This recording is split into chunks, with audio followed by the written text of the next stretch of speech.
Hello everybody and welcome to week 9 of the high school football season. Can't believe it's week 9. Each and every week we do a prediction video. We try to move around the valley, get great spots, great people. We have a great spot. I'm not sure about the great people today, but we have two of the great radio hosts here in the Lehigh Valley, and we have a new announcement, by the way, for the station. On my right, Markus. On my left, the one and only, thank goodness, Fallon. And these guys do something called the happy hour every weeknight, 4 to 6:30? 7. 4 to 7? Okay. Well, I'm thinking about baseball season. Yeah. On the brand new FM station. Yeah, besides AM 1230 and 1320, as of this week, now also heard on 94.7 FM in Allentown. Great. It sounds good, right? It comes, yeah, much better. Expanding that coverage area, and these guys have great insights. It's a great show. They have local guests, the national guests, and it's a great show every weeknight. All right, time for the predictions. You ready, Matt? Let's do it. All right.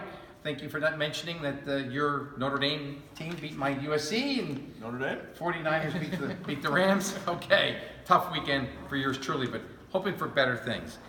All right, Parkland at Easton. The Trojans 6-2 at Easton 6-2, but the 6-2 for Easton a little bit more concerning because they came in the last 2 weeks. The 2 losses part of it. Anyway, go ahead. Well, Matt. clearly these two teams go in opposite directions, so I'll take the Trojans. I was going to say the same thing, going in opposite directions. I think this might be the best game of the week, though, because it's at Cottingham, and Easton needs to turn their season around. I think they could get a great effort, and it's just going to come up short. Parkland wins. I agree with what both of these guys said. I'm going with the Trojans. All right, Whitehall 0-8, still dangerous. They score a lot of points. Traveling to the Hurricanes of Liberty, 2-6 there. They have a chance if they could win this game and then beat Freedom, which is a really huge task. They could get in the playoffs yet. Well, Liberty hasn't won since August when they were 2-0. Whitehall, as you mentioned, hasn't won at all. I'll go with the home team. I'm going to go Whitehall in this one. I think that they've been competitive in certain games. They've had some chances. I think they put enough of it together here against a Liberty team that struggled the last couple months. Whitehall gets their first win.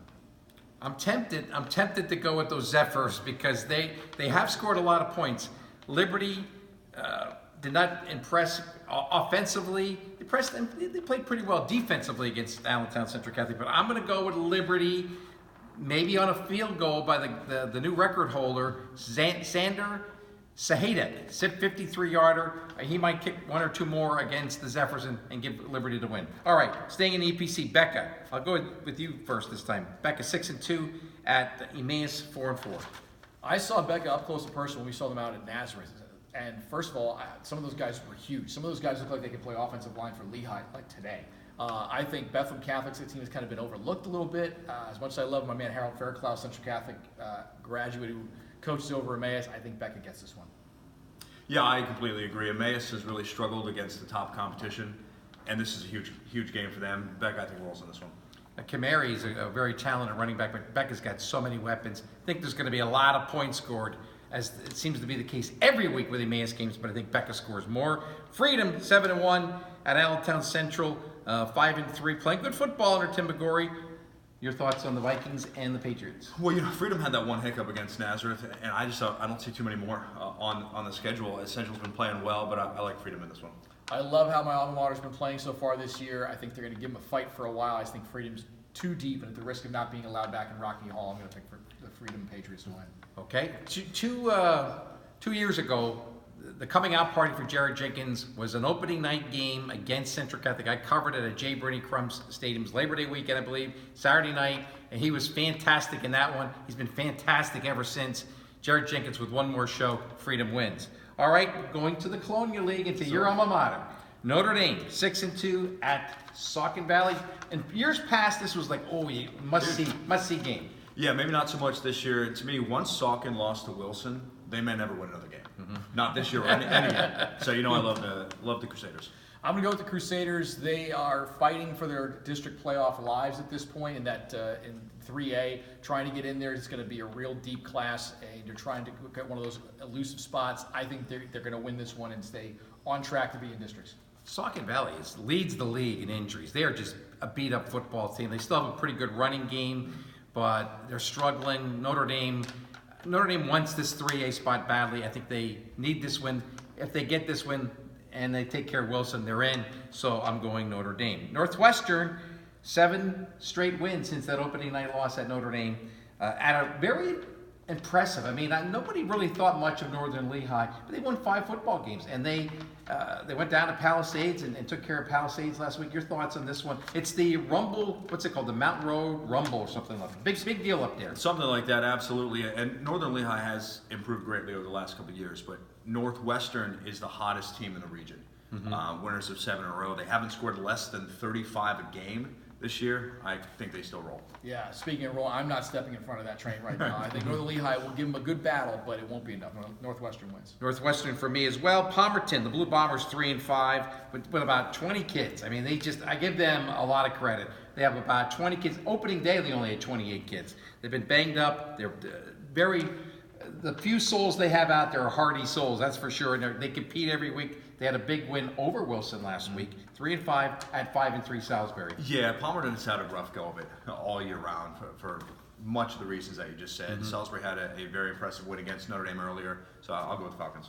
Salisbury, again, opened eyes with that victory. They already at this point clinched a non-losing season. I think they get a win here and clinch a winning season. I'm going to go with Salisbury, although every time I'm all in on Salisbury, they push me back out. So I don't know, but I am going to go with the Falcons one more time. They have a lot of offensive weapons. All right, Bangor really struggling, 2-6 at the Wilson Warriors. Not one of the prettier matchups of the weekend for sure. I mean, years past it would have been great. This one could be ugly. I say Wilson wins on a missed 2-point conversion try as time expires. Okay. I'm going to go with Wilson as well. I'll take the home team. I'm going to go Wilson, but Wilson really is 4-4. They've lost like 3 close games. They could easily be at least 6-2. Bangor, I don't know what's going on. They're struggling. I think they have some injuries as well. I'm going Wilson. Palisades, 2-6. Pirates at the Green Knights. A lot of colors. I like the colors of this one. And it's a beautiful venue up on the hill in Penargil. 2-6 against 2-6. I love the Colonial League, but we've got some really bad teams and some bad games. I'm going to say that Penargil gets caught looking ahead to Bangor next week, and the Pirates come in and steal one. I'm taking Penargil. I got my brother-in-law, Brian Zale, who's one of the coaches up there and teachers up in the Penargil School District, and at the risk of not being able to see my nieces, Meredith and Natalie, again, I'm going to pick Penargil. How'd that go? You did the same thing last year. How'd that go for you? Not well. But I like your family loyalty. I'm going. Robbie Moose has got that thing going pretty well down with the Pirates. I mean, they had a horrible start, but it takes a while with a new coach. He's doing well. I like the Pirates of Palisades. And then a big one up the line. I don't know if our new signals go up that way, but it's a big game for the folks up there in the Schuylkill County and the Carbon County area. Jim Thorpe 6-2 at Tamaqua 6-2. It's not the matchup that we thought it could be. We thought these teams could be 8-0, both of them. And here they are 6-2. They've stumbled against Pottsville and North Schuylkill, but still big matchup up that way. Well, it's a huge matchup because the loser might be out of the playoffs when it gets to the district. Jim Thorpe is the greatest athlete to ever put on any kind of uniform. He could beat Tamaqua by himself, so I'll take the Olympians. I'm going to go on the other side just to be opposite of Matt. I'll take Tamaqua at home to take another step towards the district playoff berth. I like going home field, and it's going to be packed. It's going to be a wonderful atmosphere. I'm also going with Tamaqua. Guys, thank you for doing this again with me. Anytime. We're here at the State Theater. I say this every year. My favorite 1 minute of the year is on that stage. I hope I get another opportunity. I never know if that call's going to come, but I love the Freddie Awards. I love everything about the State Theater. It's a great place, right? I love it. Yeah. Freddie's back there. Fantastic. We got Fred here looking over us. More ways than one. Well, great venue, great guys. Hey, get out and enjoy the games. Can't believe it. Week 9, and listen to the happy hour on Fox Sports, 1230, 1320, and now 94.7 FM. That's right. See you next week.